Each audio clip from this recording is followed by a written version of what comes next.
Hey everyone, this is Austin Schur here with We Write About Music, and today we're lucky enough to have all the members of Glass Beach on. If you're out of the loop for some reason, this is the perfect time to dig into this band. They've got a lot of big things coming, and I'm super excited to talk to them. Guys, thank you so much for coming on today. How's life? Good. Yeah. Weird. Good considering. Yeah. Considering everything going on, relatively good. Yeah. Yeah. We're living with other musicians that we love making music with, and many animals and things to do, and in a very weird time. But I think we're making a decent time of it. That's all you can really do is keep that positive outlook and just kind of go with the flow at this point. Yeah.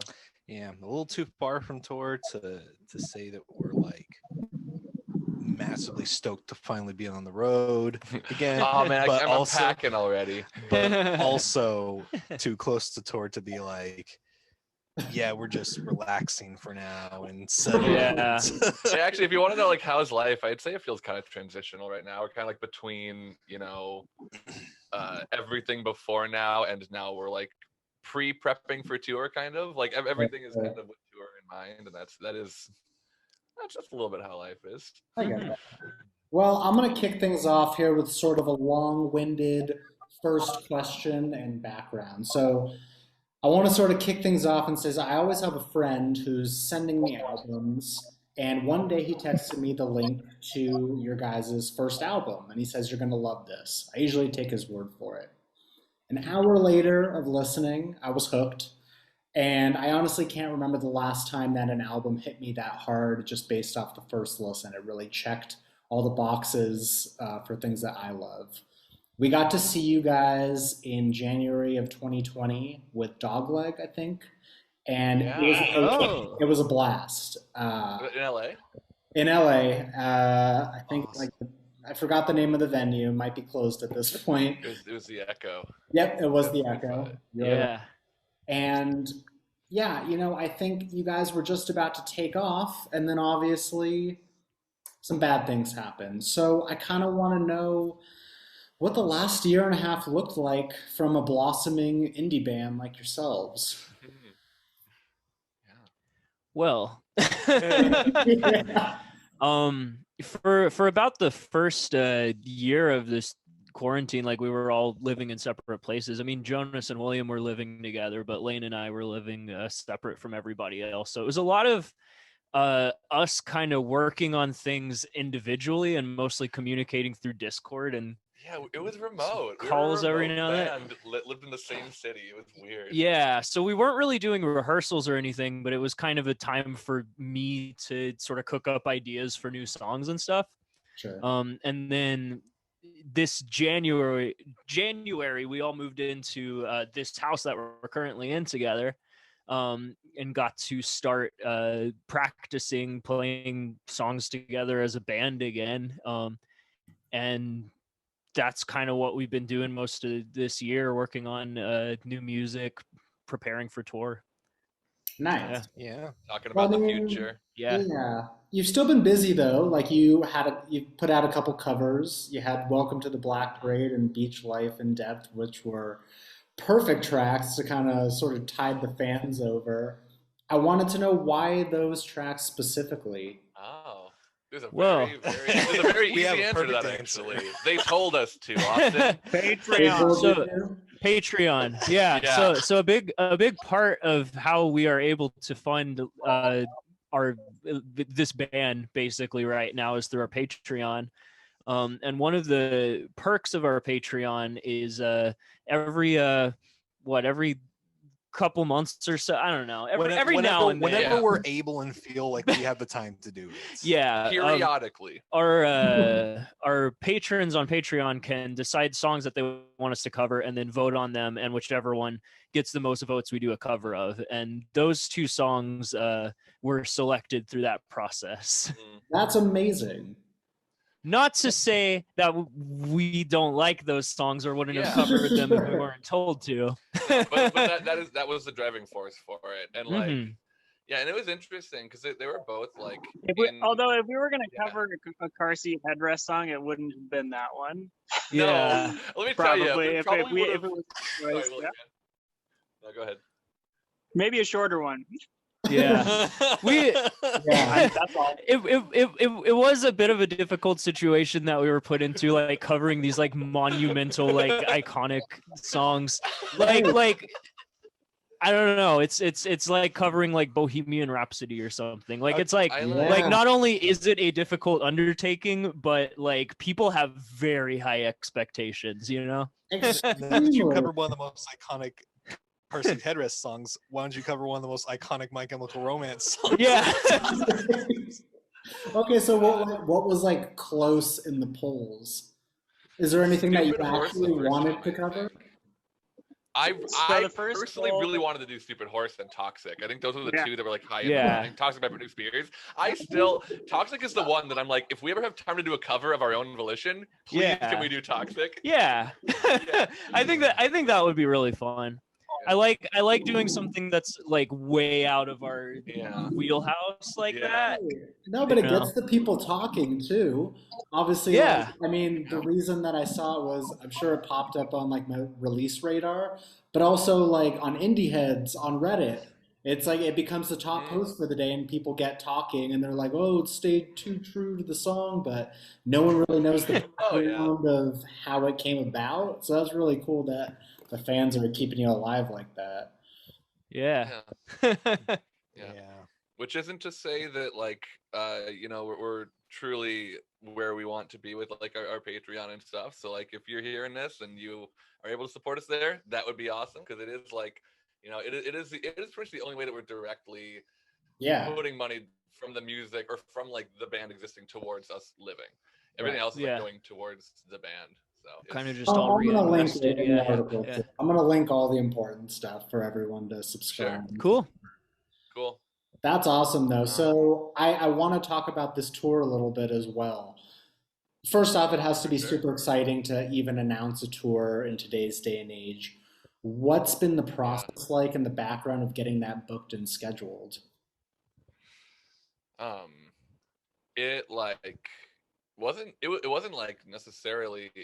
It was interesting because we started talking about it a while before I think we really got moving on what this tour was, just because like there's so much uncertainty with planning for live events right now, Sure. and then you add on top of that like trying to line up everybody who's doing it at the same time and who may or may not already be booked and stuff. So like there was there was we've talked about trying to do like other versions of tours, but then like when we decided to headline a tour and get these people, it was pretty like I mean we got our first choices for support.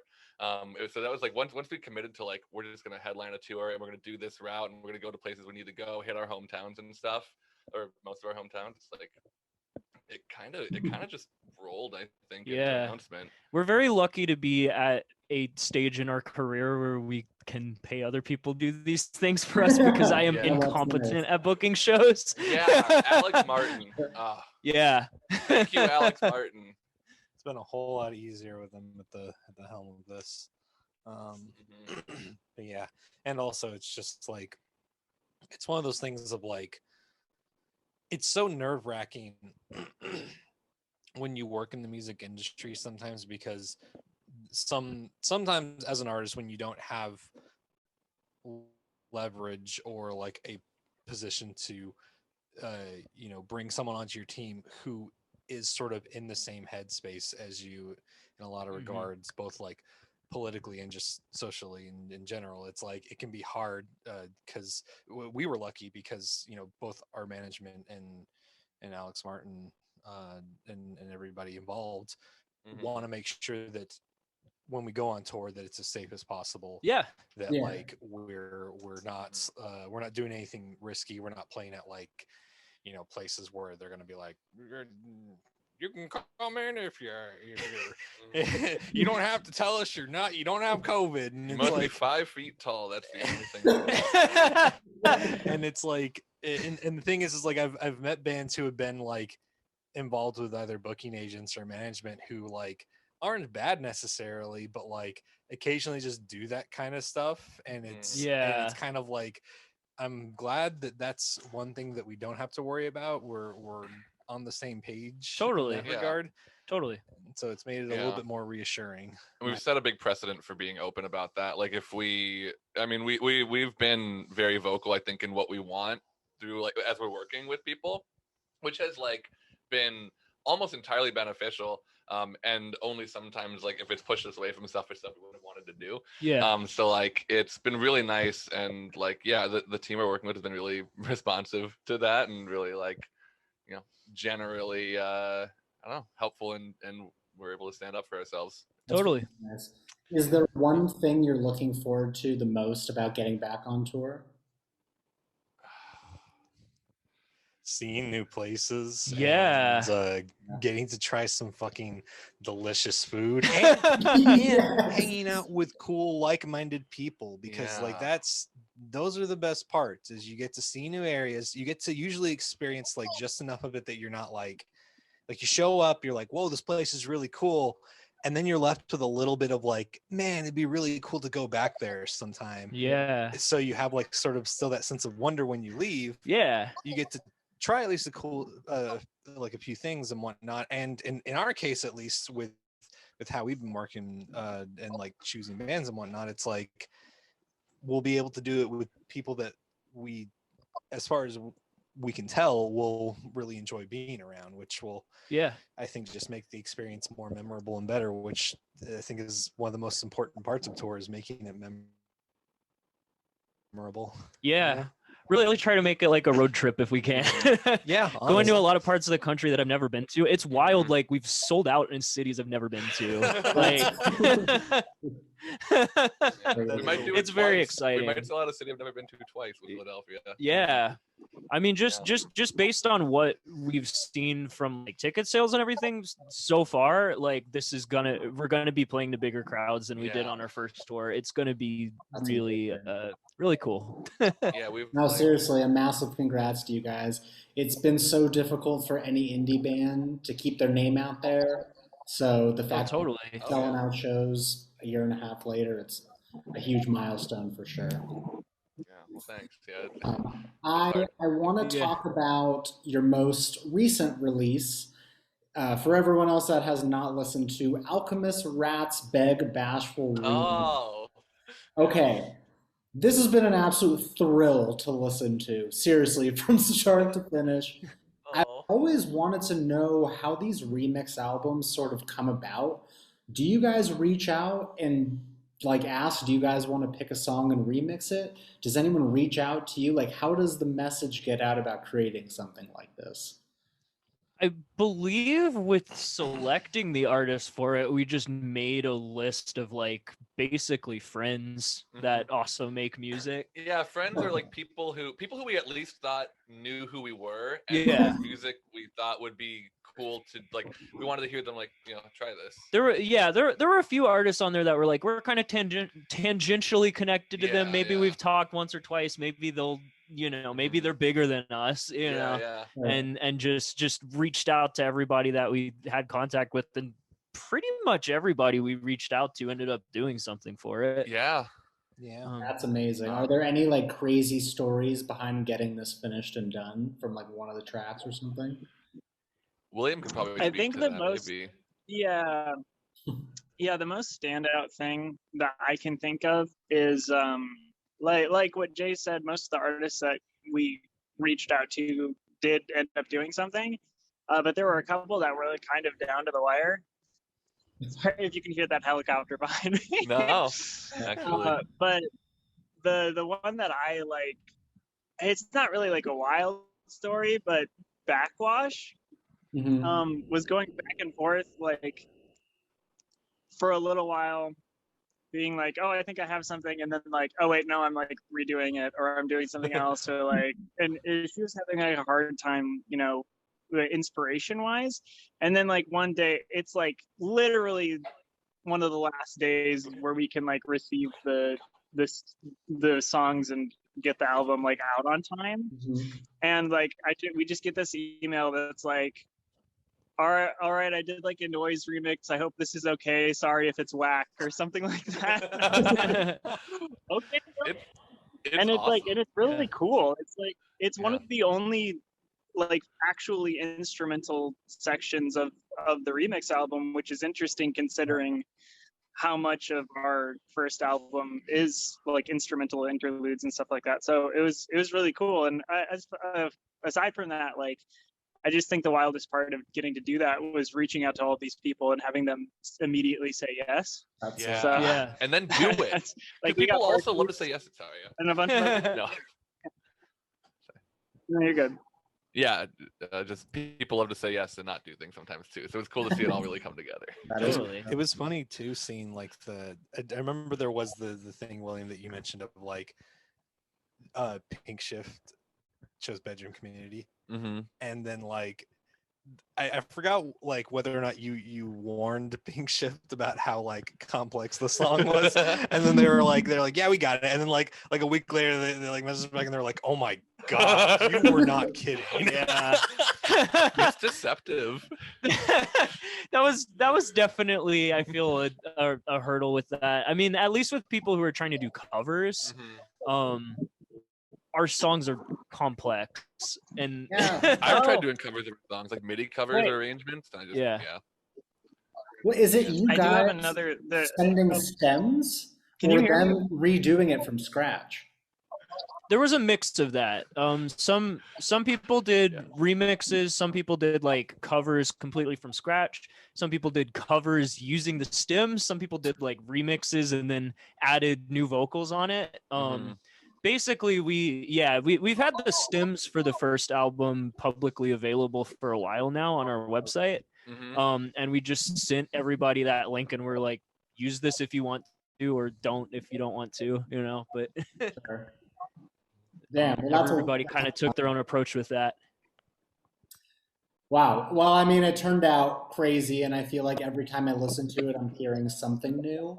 So it's one that everyone should definitely check out if they haven't, because it's wild, to say the least. Yeah. Totally. It's I'm really happy with how that came out, and it's really Totally. cool to see all these different interpretations of these songs we wrote. Mhm. Yeah. Totally. Also, a really really good place to start if you want to find new bands, because there's probably some artists on there that you haven't heard of yet, and maybe some that you have, and you can use that to jump off, because we love all of them. That's why they're on there. So Totally. Yeah. I'm actually really happy that you brought that up. So, like, the premise of our website is to really shine the light on independent musicians. Some that have either just put out their first single, maybe just trying out music and kind of getting their name out there. So, obviously, you guys are a little bit bigger than that. But I was hoping if you could maybe like shout out some local musicians or just anyone who's doing something really important in music who's not getting the buzz that they should be. I'm sure William has a lot that they can name. William's got their finger on the pulse. I think the hardest right now as far as like indie DIY bands and stuff. Yeah. Yeah, I mean, if I'm like thinking of like locals, can you hear me, by the way? Just so I'm Yes. clear? Yeah. Okay, Yes. cool. As far as locals are concerned, I mean, I'm a big fan of Cheek Face. I think that they're getting like some recognition in a way, and like I know that their position isn't to tackle the whole band thing as like, we want to get big, but they're just kind of doing it for fun. But I really love their music. They're a local band I like a lot. I also love Rosie Tucker, who is getting like a good amount of, I think they're on Epitaph, so it's not like an indie DIY kind of thing. But further, like Run for Cover just signed Mini Trees, and Mini Trees just announced some tour dates with Julian Baker, which is really awesome. Lands, LAANDS, is another LA sort of greater Los Angeles area band that Run for Cover just signed recently, which is also wonderful, and I like their music a lot. They're really like small, and I'm excited to see if they pick up some steam from there. I'm realizing now, did that get announced? Oh shit! Should we check? Should we need to strike that from the record? Yeah, 'cause I don't know that I had heard about that, but I'm also not paying that much attention. I actually don't know that got announced. So look, yeah, we might need to. That might need to be Edit private. that, yeah. Another band. but then, wait. Oh, sorry. But where was I? Oh yeah, like Shalfie. Shalfie is like kind of just just outside the greater Los Angeles area, and I really like Shalfie's music a lot, and was also on our remix album. As far as like smaller DIY artists, I mean, like there's Awe in Chicago that I like a lot. Harmony Woods in Philadelphia is doing some really cool stuff. I mean, we have Nightlife that just is a neo soul group that just released some music out of like Baltimore. Hansel does the production for Pink Shift, and Pink Shift is another band that's kind of like taken off, but hasn't, I don't think, still gotten the recognition they deserve. I mean, there's a ton. Feral Cat, Arcadia Gray, like yeah, just a ton of bands that I think super deserve a lot. No, that's exactly the answer I was looking for. Now I got to check out all these bands. I mean, I can give you a list of that part was not announced. It was not announced. Was not announced. Yeah, so the thing about lands. I don't see anything on Google about it, so let's cut that out if possible. Great, strike that. You got it. All right, so I want to take a quick look back on you guys. When the first Glass Beach album came out and it started to get some serious buzz, did it all feel very sudden, or do you feel that it sort of came in waves? Came in sudden waves, I think. Yeah, it's like a big amount of it happened, and we were like, whoa, this is awesome. This thing is like actually blowing up. And then we got like our like, like our recognition to like Run for Cover. Yeah, that's not by Run for Cover. And then it was like, whoa, this is blowing up and getting a lot of recognition. And then we were like, cool, and we made our music video, and then we were like, whoa, this is getting a lot of recognition. And it kind of just has been this weird thing of like, it like bumps up a little bit, and we're like, whoa, that's fucking huge. And then like every now and then we do another thing, and it gets a little bit more bumped up, and we're like, whoa. And it's kind of a weird thing of like it blows up, but it's kind of like mini explosions that keep kind of propelling things higher. Yeah. Can you point it to like one thing that caused the initial blow up? It was it's like it started on Twitter, and there were a couple like Ian Cohen and Los Campesinos, tweeting about us. That's our suspicion, at least. Yeah, I think that was kind of the start of it, and it kind of snowballed from there. Like once we started getting like interviews and like articles about us, the Pitchfork review, the Anthony Fantano review. Yeah, there's also like there was like kind of a because there was the Glass Beach Band thing early on, which I forget about periodically at this point, but like there was a bit of like a small meme around us early on. That like, I mean, it was like music Twitter meme, but it was just literally tweeting Glass Beach Band because Jay tweeted that to announce like the website basically. Okay. It started from me like starting our Instagram. And our Instagram at like I could never get at Glass Beach on anything, so I always just added band and got at Glass Beach Band. So that was that is our Twitter and our Instagram. And I just thought that it was funny how like robotic it sounded. So I just captioned every Instagram picture with Glass Beach Band, and then people started repeating it back at us. So I feel like people like a couple like higher profile people tweeted about it, and then like a lot of people were just tweeting about it because it was funny, and just tweeting those words, it was funny. So it kind of snowballed to a certain degree, and then I think we released a good thing at a good time, and it picked up. Well, if you don't mind me interjecting, I do think a lot of the immediate like reason there were eyes on the album at all was because like what you just said, it was we made a good thing at the right time. Rate Your Music, we were like pretty high on Rate Your Music for a little while, like suddenly, and people were like, who is this band, what is this album, like what the hell happened? Because I know that's like that's kind of how Ian Cohen found us, if I remember correctly, and that's like that's also how like Los Campesinos found us and a whole bunch of other stuff right away. So unfortunately I think we have to hand it to Rate Your Music. You either die highly rated on Rate Your Music, or you live long enough to see yourself called overrated. Sometimes all it takes to be called overrated on Rate Your Music is to release a cover of anything. That's true. If I've learned anything this year. That's amazing.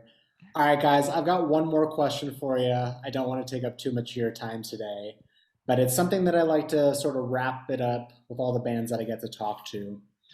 For the person that's going to discover your music from this, and for the person that's going to listen to you for the first time, is there an opening message that you'd like to say to them? Glass Beach band. Hi. Be excellent. Be excellent to each other. Yeah, be excellent to each other. Enjoy. It's the fast hour. I don't suspect that many people who would stick with listening to us would. I mean, there's probably a good chunk of people who try to, but I will say, you should listen to the lyrics a little bit and think about what's being said. Think about what's being talked about a little bit, because as much as I'm sure there are people who just listen to Glass Beach and ignore entirely like any kind of message or anything that's getting across, it may hold some like problematic views that that like are in opposition to what we believe and hold. It's like, I think that as long as this band is going, it's like you're gonna miss the point. You're gonna miss out on a whole lot of experience of connecting with the music, as long as like you are as long as you don't want to look at what is being talked about and what is being said, because that's part of the music. It's like it or not, there's a plethora of things that we do talk about in the songs, and you can try to ignore them, but I think it's important to engage with them. And I think otherwise you're giving yourself half of the experience that you should be. Right. Mm-hmm. Cool. Wait, here, I have my line. We work really hard, and we're not for everyone, but for the people that we are for, we're really for those people. So if you end up liking the music, you'll probably like it a lot. I think you're totally right. It's built for a certain person, but once they hear it, they're going to fall in love quick. Guys, I disagree. It's for everybody. Yeah. Our music is objectively good. If you don't like it, there's something wrong with you. Our listeners are. Also Wait, true. are you saying that our Also listeners true. are? If you don't like it, you're wrong. Guys, I thank you so much for taking the time to do this. It means a ton. I sincerely mean that this album has had a profoundly positive impact and has put me in a great mood every time that I've listened to it. So thank you for making it. I really can't wait to hear more from you, and I'll definitely be at the tour. For everyone else out there, if you haven't listened, dig into it. We're going to have all the important links. Support them on Patreon, support them on their social media, but more importantly, just dig into their music and make the connections. Yeah. Awesome. Hell yeah. Awesome. All right, guys, thank you so much again. I hope you have a great rest of your day. Yeah, see you at too. the Roxy. Thank you. Yeah, take care. See Bye. ya. Bye. Bye.